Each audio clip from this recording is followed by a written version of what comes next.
Welcome back, everyone, to another edition of Sports Zone here on the Opening Pair Network. I am Keekel Duff, joined once again by Mr. Kyle Gavin. As on this episode, we take a look at the upcoming ICC World T20 World Cup, which Ireland is a part of, thankfully, although we have a bit of work to do to get to the main event. But listen, Kyle, let's get into this. It's a big tournament, big opportunity. And as always, when World Cups come around the track, names can be made.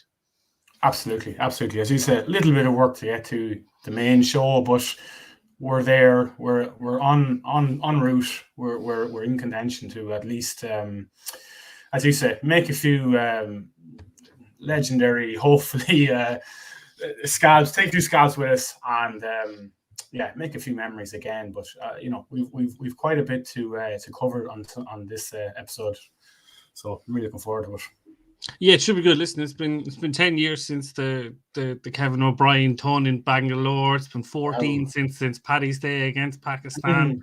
You're just kind of hoping and always praying almost that these kind of big events really kind of bring out the best in sportsmen, and not just from an Irish point of view, which I suppose from a global point of view, we want to see cricket on the main stage. We want a great tournament. Like, it's been years since we've had one. 2016, I believe, was the last T20 World Cup. Obviously, we were meant to go ahead last year. COVID pandemic kind of put pay to that. Here we are. We're going to the UAE. And it's fair to say that, with the resumption of the IPL, pitches have been tougher to play on in this kind of back half of the season that's been played out there. And I just wonder, is that going to be a massive factor across all teams and how they prepare the makeups of their sides?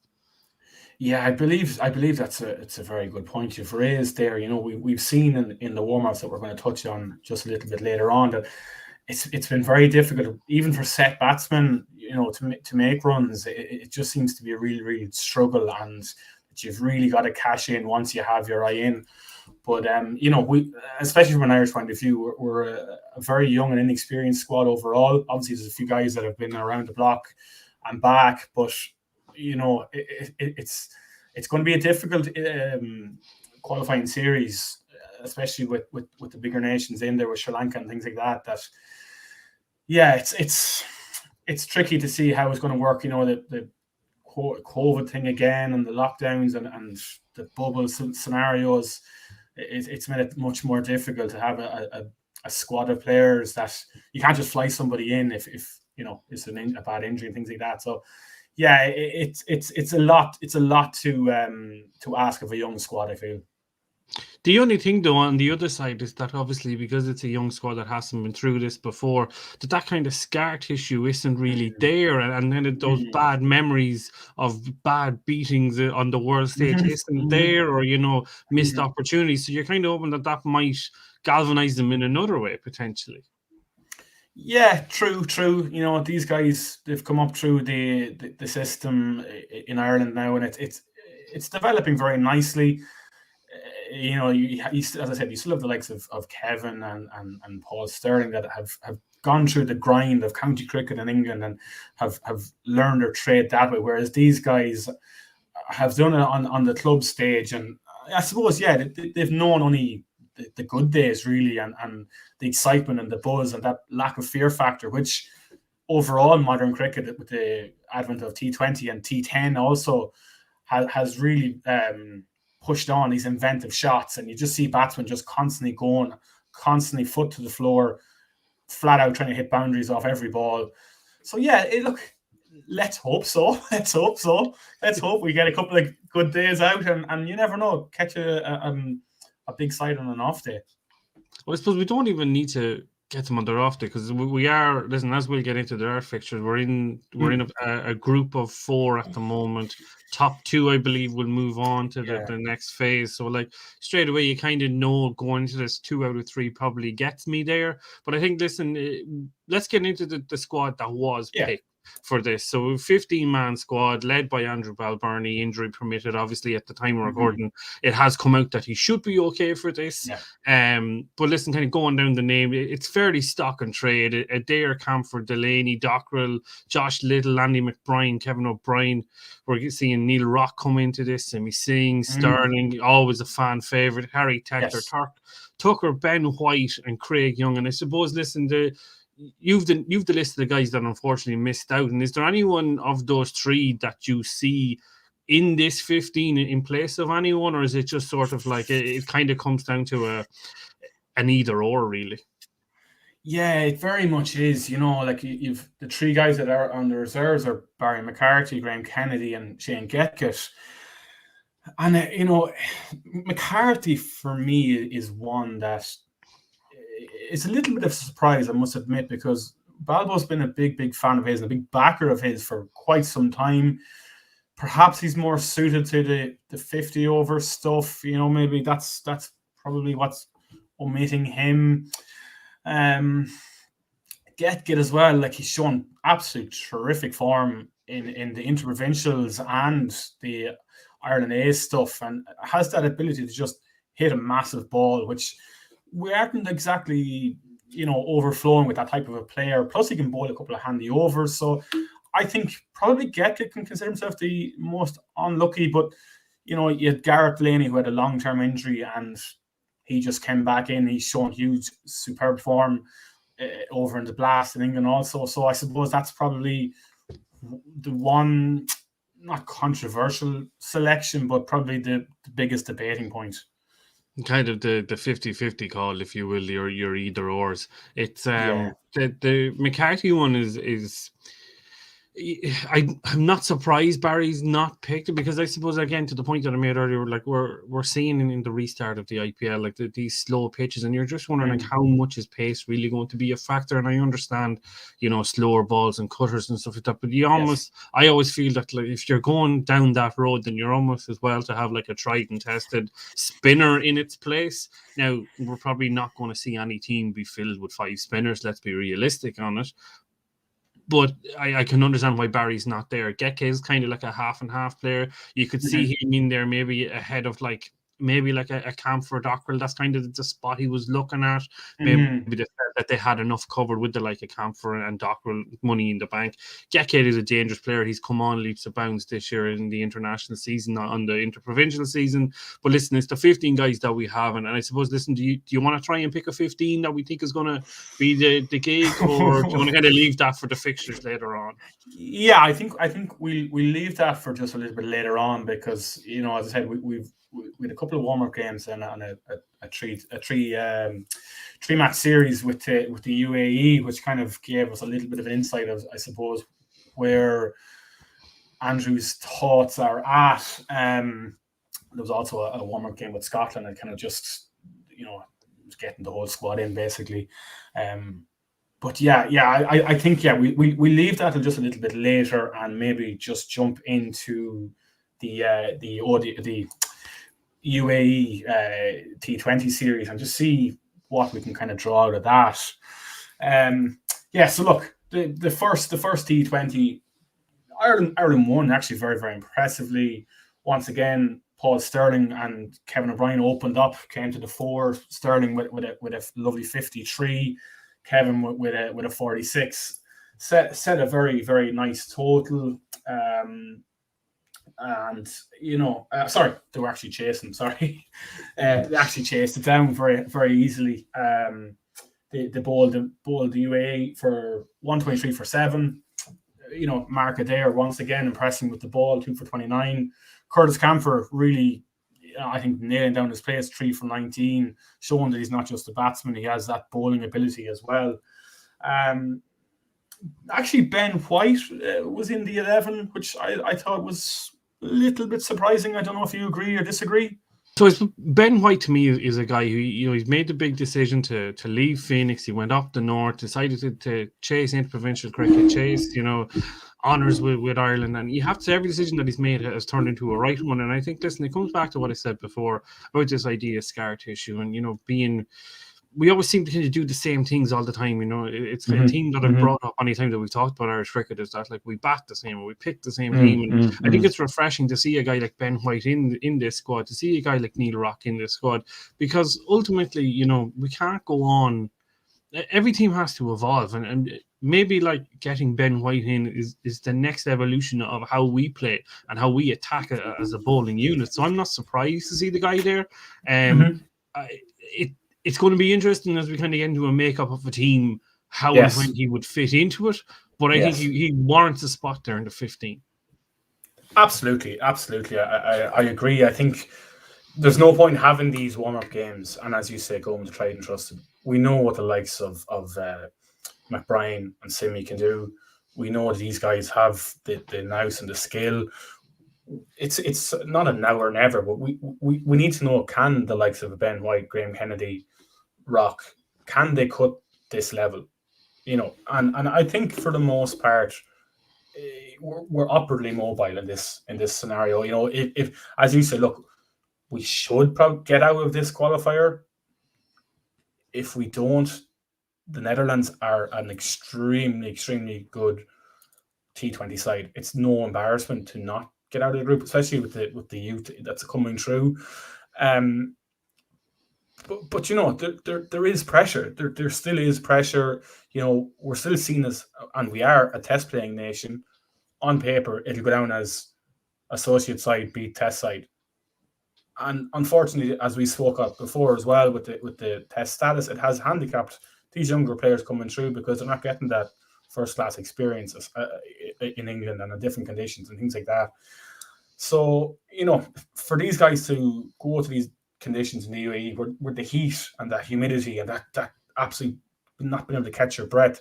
I listened to the commentary, and they mentioned how Ireland batting first in the cooler conditions suited the likes of Sterling and those guys, because it's just such crazy conditions that we're not used to. So, it's a steep learning curve, but that's what we have to take from this, I think. 100%. And just looking at this squad here, just realizing that there's 3 guys here that played in the Under-19 World Cup in 2018. So it's going to show, it does show that we are progressing and kind of evolving over time. I am curious to see the style of cricket that we decide to go out and play, because obviously, we won that series against Zimbabwe 3-2, playing very attacking cricket with the bat, and we've kind of gone into our shell a little bit since we've kind of settled in. It probably has something to do with the different kind of pitches, no question about it, and it kind of comes back to the point I was making about the IPL pitches and stuff like that. But at the same time, you still want to see intent, and I think intent is going to be the big, we're going to look back on this World Cup and we're going to say, did Ireland play with intent, yes or no? And the answer to that question is going to dictate whether it's a successful or not series for us. Yeah, that's fair enough, and not to harp on the point, but the issues that we have with Spain, and once the middle orders and the fielding restrictions come in a little bit, and that ability to rotate strike and turn ones into twos and things like that, that's something that we really do need to work on. It's a massive aspect of our game that just isn't quite up to where it should be. And unfortunately, the only way we're going to get better at that is in these live scenarios. We're learning on the job, basically. And obviously with that, you're going to have mixed results. So, it's a real juxtaposition that, you want to go back to the older guys, but as you say, we do need to just move on now. And it's exciting. I'm actually, one of the names that's jumping off the page to me there is Harry Tector, to see how he gets on, because I think, if we're being honest, traditionally, he's not what you would consider a T20 batsman. I don't think he's very much in that kind of Joe Root ilk of it, the guy you kind of want to bat through the innings, and unfortunately, our captain Andrew Balbirnie is that guy, I think. Yeah, I think. Listen, I think we're tiptoeing around the squad. I think let's pick an 11. Let's make a decision, because I think we're kind of getting we're drifting into a kind of a selection conversation. Yeah, so it feels like the natural way to go. And for a guy like Tector, I completely agree with what you're saying. His game is 50 over cricket. That's not said that he can't do something at this level, but I think if he's going to come into this team, he comes into it in kind of like a sixth position, and he's a guy that probably goes at like 100, 110 of a strike rate and kind of nudges and nurdles and gets the set batsman on strike. That's where I see him fitting into this if he does play. The one thing looking at this team in terms of like top order batsmen, we're very right-handed heavy. Neil Rock is the only left-hander there that I can see of note. that would be considered a top order batsman. That concerns me a little bit, that it's a little bit samey all the time. And then, listen, it kind of, in terms of the overall team, I feel like we want to say the same things. If Balbo doesn't go, if Sterling doesn't go, where is it going to come from? And, you know, we've waxed lyrical with Sterling enough and Balbo the same. And again, World Cups are opportunities for guys to explode and to make a name. And that's what we kind of need to see. Like, we need to see other people getting the runs. But ultimately, I think, listen, if you were to pick a top three, I think I know who you're going to say. Yeah, look, it's, as you say, it pretty much picks itself. It does. Obviously, look, the injury to Balbo is a massive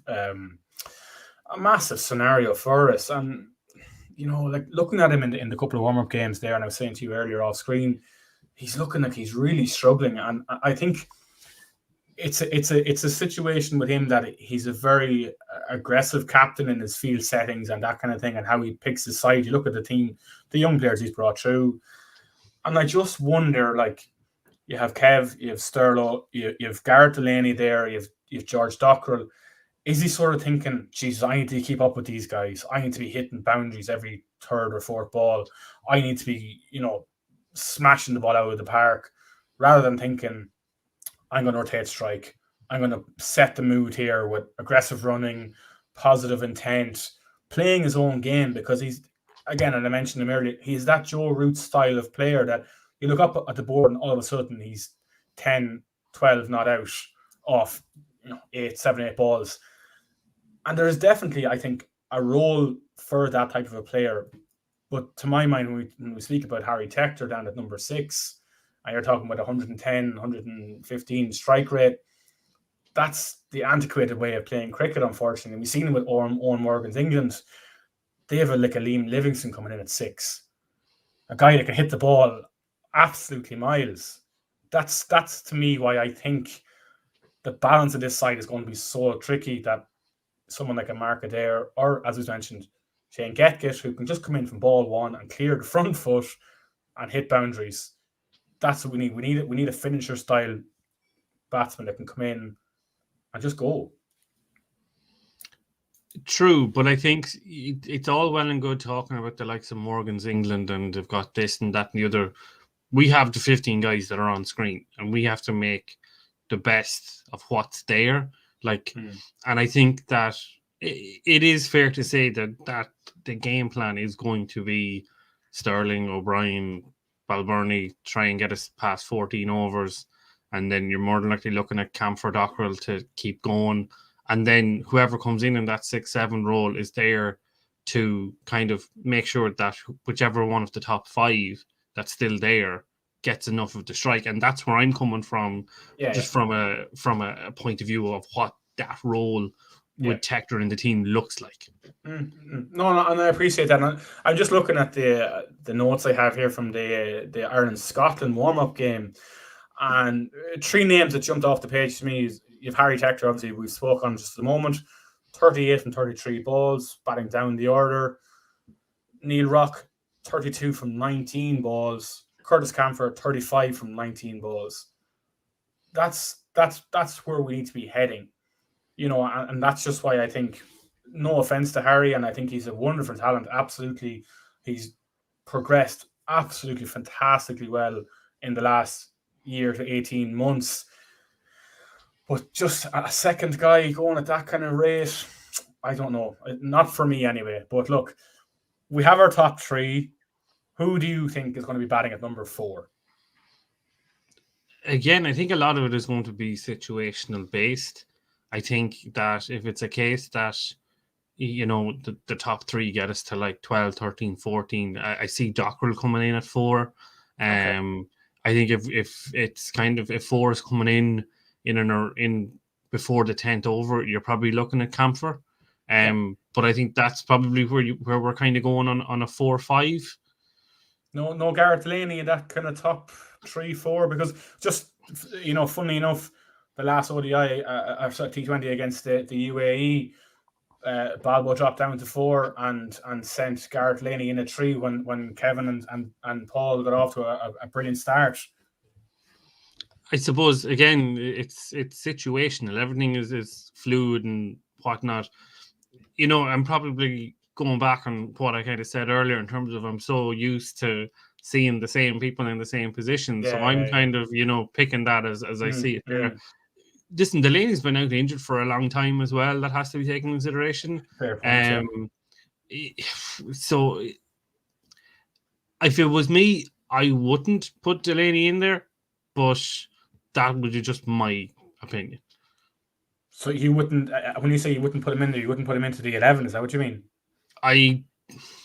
He maybe comes in that like 6th position and kind of does what you're trying to say with the Livingston-esque, but I don't see him top 5 in my team. Okay. So you've Paul, you've Kevin, you've Andrew, and then you have Curtis and Dockrell. Okay, right. Well, I'll give you that. I'll give you that top 5. I'll go along with that. I've no issue. Obviously, as we said, and we have to touch on it with Balbirnie. There's a little bit of an injury out. Touch wood, everything goes through. But exactly, we come to that debatable number 6 role. Then is it down to Harry Tector or Gareth Delaney then? Well, I mean, there's multiple ways of going. This is the thing. Like, do you budge Rock up? Yeah. 6? Do you bring Simi in then at 7? Like, we're talking about this top 5, and they're all right-handers. Like, maybe do we throw in Rock in at 5, let him have a rattle ahead just to mix things up from a spin point of view? He's definitely capable. He is, and again, you got to give these guys no matter what way you do it, you're literally judged by the decisions that you make there and then. I think that if it was me, I would probably go with Rock at 6 and I would go Simi at 7. Okay, yeah. Okay, so you're going to get the extra spinner in somewhere? Yeah, I think you need an extra spinner. I don't think you need an extra seamer in this case. Yeah, I think that's fair. So like that surely means that Andy McBrien is going to continue his lethal partnership with Simi. Well, sure, Andy McBrien could bat 3. We just don't know where he's going to come out. Like, so I wouldn't mind. We just said off air that this team picks itself. We've now picked a team of. We picked a team of 18. Four different variations of it. Pick itself. Yeah. Honest to God, crazy what stuff. What way do you go then from 6 down? Look, to me, Gareth Delaney bats 4. Dockrell probably bats 6, and I'd have Camphor at 5, just to kind of break it up. I'd probably go then with Rock at 7, Simi and McBrien at 8 and 9, and then we're down to our bowlers then. And again, as we said before, it's all conditional as well with what way the pitches are, and I think you've made an excellent point at looking at the tail end of the IPL that these are tired pitches, and it's that heat and the humidity that we've also touched on. That I don't think we're going to see Little, Adair, and Young all in the one team. I'd be absolutely shocked, to be honest, if we did see the 3 pace bowlers. For me, I think we both agree that Josh Little has to play. I think he's... Yeah, I mean, he's a superstar in the making, and this is the event for him. Yeah. And then it comes down to 3 and 2 with Young, Little, Young, Adair, and Ben White. It's 2 from 3 there. I don't see Ben White playing the first match. I could see him getting a gig against Sri Lanka and then how the chips fall for the Namibia game. So I would probably go with Young. Yeah, Young. Yes, you'd be going in with Young, Little, then the spin twins of McBrien and Simi, and then Camphor's medium 85 Rockets. And then you've always got you've got Sterling to turn the arm, and Georgie Dockrell's underrated left arm as well. Well, that's it, yeah. Like, we're actually, at this point of his career, you'd almost forget that he has, bucket load of wickets. Bucket load, yeah. I don't want the numbers to hand, but like, he's an absolute 270 odd or what is somewhere. He's well up there, yeah. So he is a little bit of a dark horse, which, again, we talk about balance in the side, and he is the definition of balance in the side. And I think he actually bowls better in T20, rather than the ODI stuff. I know he did okay against South Africa in one of the game. The first game, second game, because the first game was abandoned. But he definitely has an over or 2 overs in him. There's no question. But I suppose the same, we don't want to be going down the road where we're bowling 7 guys in a T20 match either. So I think that the likelihood of him getting called is probably slim, as much as we kind of joke about it. It's no harm. It's no harm having the option, though. If he's on the field, you have the option, and then it's up to yourself. I think that there's enough there. I don't see Ben getting a gig first up. I do see him playing at some stage. I don't know when, but I don't see him playing that first game. No, I think that's fair. It would be a lot to ask of a young guy cutting his teeth in international cricket. But again, as we said, look, sure, where is a better place for them to learn? Let them cut their teeth. I think with this Dutch side that we've seen that they bat quite deep. They really do bat very deep, and they have guys that can come in down the order. Van der Hoogten has done it to us a few times. Van der Merwe as well. Like, these guys can clear the boundary. So maybe it is going to take someone that they don't really know too much about, like a Ben White, a little bit of mystery to unlock it. Yeah, and it's interesting. Like, I feel like we've sort of, one name that we haven't spoken about here is Lorcan Tucker, who was the 50 keeper at the time. Yeah. And, like, is there much between him and Rock in terms of a T20 batsman, or where do we see Tucker? What's the situation where Tucker plays? Well, my thoughts on Lorcan Tucker. It should be opening in 50 over cricket. It should be opening in Test cricket and all fun. Yeah.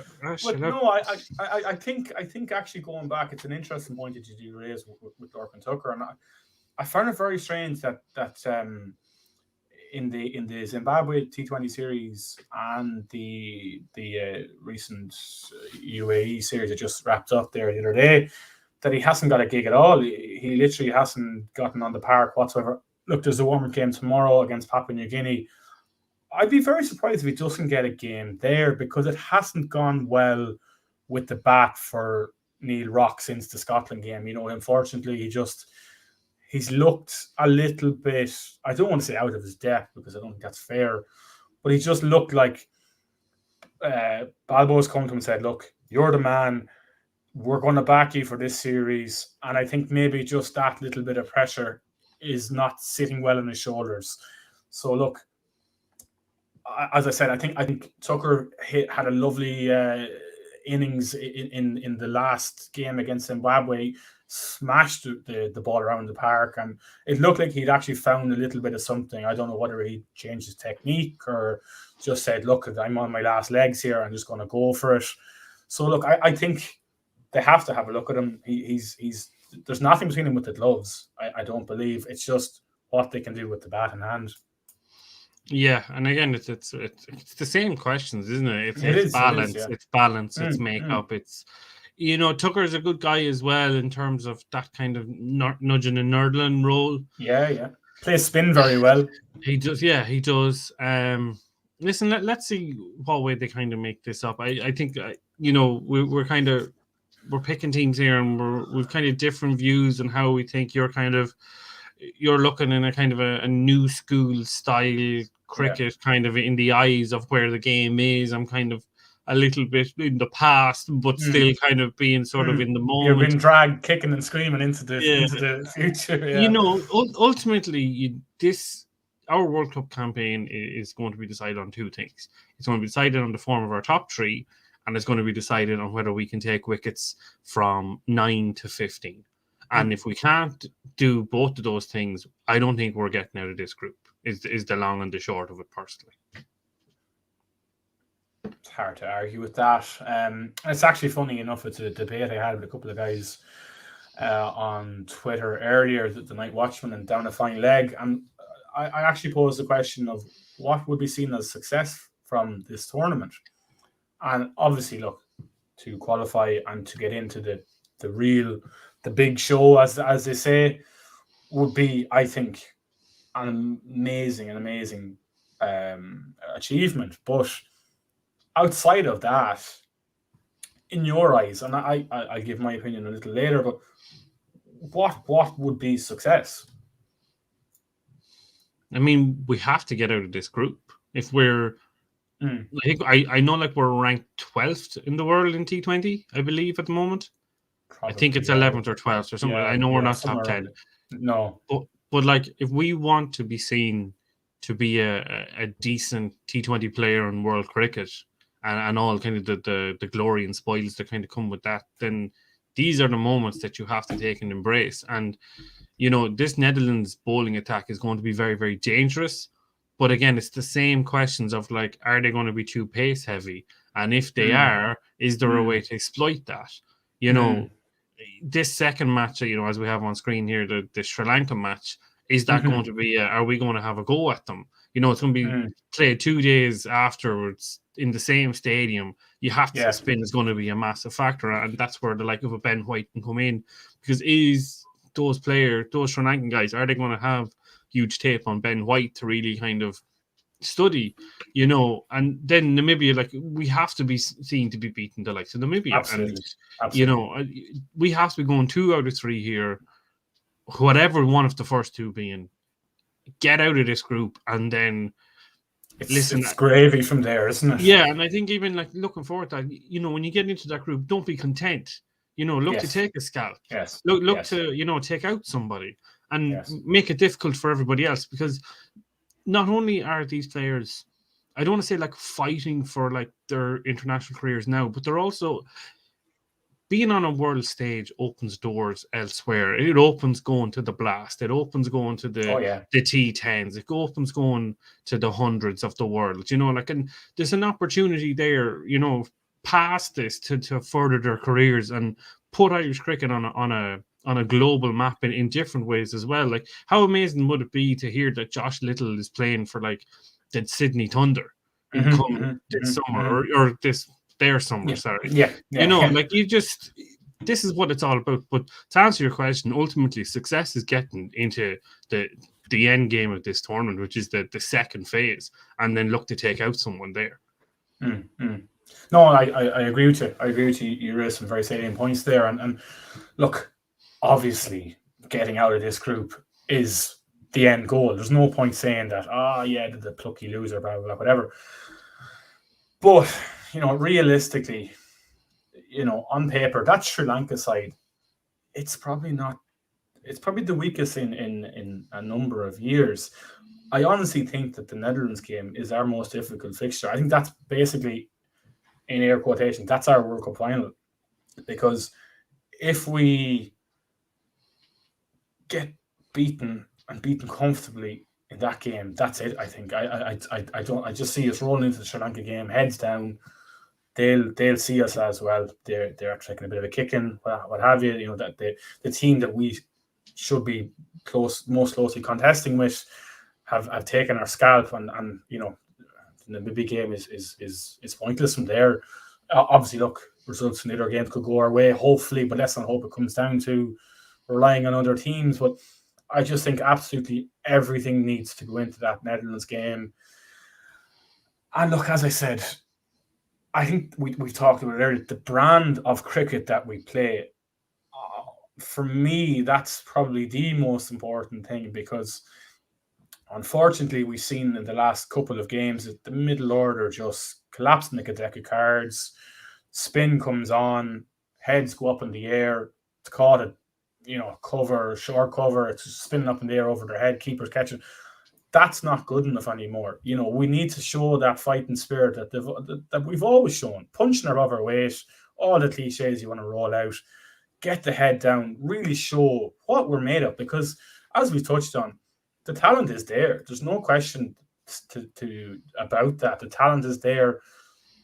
It's getting the repetitions. It's always been an issue. It's been an issue for all the other lesser nations, for want of a better description. I think we just really need to show, look, we belong here. We do belong here. We've earned our right to be here. We've earned it the hard way, as everybody else in these groups have done. And look, I think luck will actually come into it. We do need things to go our way. Win a toss, win a good toss. You know, a couple of lads not be quite at it, or catch them early with skill and ability, and build momentum, and just hopefully just give ourselves every chance we deserve to be here and on to the next stage. You know, I completely agree with what you're saying. And, you know, if you look at kind of Irish cricket, we're in these last kind of couple of series, even going back to South Africa, we had them, I think it was the second T20, we had them 7 down for nothing, and they got a score. And then you go on again and you restricting a Zimbabwean team to 117, and you can't get over the line. And you would hope that that hurt and those kind of bad days lead up, and that when you're in the same position again, that you don't do the same thing again. You know, I am looking forward to this. I am looking forward to it a bit of trepidation, because I just think that, to your point, that first game is so dangerous on either way.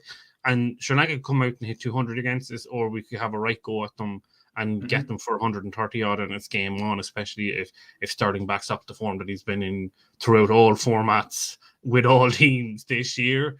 That's insane stuff. It's ridiculous. Just wax lyrical away. It's another podcast. But I think, you know, ultimately, that first game is going to be so dangerous, and we'll know from the team makeups of both Ireland and Netherlands how we think this is going to go. And listen, these guys are getting paid money. We're a couple of schlubs on the internet who've given an opinion. Hurlers on the ditch, if you will. If you will, like, I mean, I'll never see single-digit league cricket ever again. Never mind, you know, like international cricket. But see if we go to watch it. That's about it. Even then, you don't feel like you should be there. It's poison in the air. But listen, I think, listen, the squad is there, the players are there, the ability is there. They just need to just come together, as you say, bit of luck, get a few decisions right, commit to the game plan, and then let's see how it all kind of falls out. Yeah, just that bit of killer instinct, you know, foot on the throat, keep it on the throat, keep them down, and get the job done and get out of there with the win. You know, just get out of there with the win, be how it may, relying on your older heads, younger heads with the skill and the ability. I think, as well as that, something that we haven't really touched on too much, but it's something we've been renowned for, especially under William Porterfield's captaincy, is our fielding as well. We were absolutely outstanding in the World Cup under Porterfield. I think we were lauded for our fielding abilities and just the commitment and body on the line and over my dead body stuff. And we know the lads will give that. We know that that's a given. And that's the hallmark of any Irish side in any sport, really. So yeah, look, I'm the same as yourself. I'm excited. I'm a little bit worried. You know, it's just how we are. But I think we're a little bit worried because, you know, we know that, as I said, we know we deserve to be there. We know the talent is there, but sometimes the occasion seems to get to us. And I think it could be a case of, and stop me if you think I'm wrong, but maybe wanting it too much and maybe overthinking certain scenarios instead of just backing themselves and just saying, right, I'm good enough, I'm going to do it. But look, it's a good excitement as well. We have this to look forward to with all the stuff that's gone on over the years and the lack of tournaments that you said we've qualified for. It's a good problem to have because the future is definitely bright and exciting ahead. Yeah, definitely. And listen, all the best to the lads. We absolutely, you know, and it's only a week away. I know, can't wait. It's fantastic. Yeah, so I think, listen, that's going to end our Irish preview, the ICC T20 World Cup, the pre-stage before the main event, if you will. As we see out this show, once again, please do like, comment, share, subscribe, do all the things as we continue to build out the Opening Pair network. Give us a follow on Twitter at the specific channel page at the Opening Pair. The boss man on the right here is at KyleGavin23 on Instagram and on Twitter. I'm at KeithKilduff89 on Twitter and Instagram. And Gavin, give us the last word. I have to just give a quick mention to Amy Hunter. It would be absolutely remiss of us to not mention 16 years of age on her 16th birthday to hit the youngest person to hit an ODI 100, man or woman. Only the fourth Irish woman to ever hit a ton internationally in ODIs. And it's also the highest 121 in Irish women's cricket history. Absolutely outstanding. What a star we have in our hands there. And in a winning effort, the ladies sealed the series 3-1. So look, congratulations to everybody involved, and in particular, obviously, Amy. I can't wait to go on follow her in the World Cup somewhere and watch her in the blast in Australia and stuff like that. So look, we've a lot to look forward to there. But congratulations to everyone involved, and yeah, another show in the bag. Can't wait for the actual show, the big show, as they say, to begin now. Perfect. Once again, thank you all for listening, and we'll see you on the next show. Take care, everybody.